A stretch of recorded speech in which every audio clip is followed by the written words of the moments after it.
Merci. Alors, bonjour tout le monde. Bon mardi. On le voit, l'insécurité alimentaire se répand maintenant à la classe moyenne. Il y a des gens qui travaillent, qui font tout comme il faut, mais ils n'arrivent pas à payer leur loyer, ils n'arrivent pas à payer leur épicerie parce que les prix ont explosé, encore plus que l'inflation.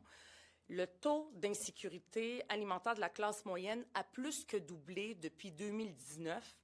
François Legault, là, qui nous dit que c'est le premier ministre de l'économie, comment est-ce qu'il peut se targuer d'être le premier ministre de l'économie quand sa population a faim, quand sa population n'a pas les moyens de payer son loyer?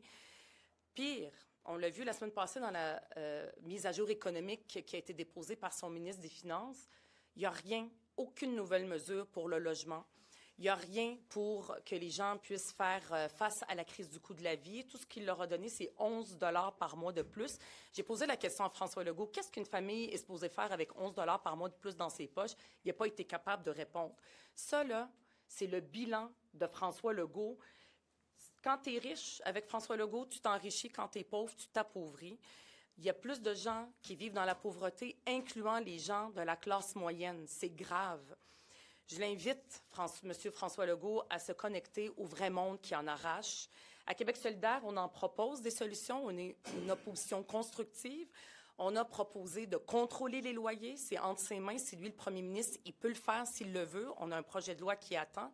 Et on a aussi, hier, proposé de plafonner les profits des grosses épiceries.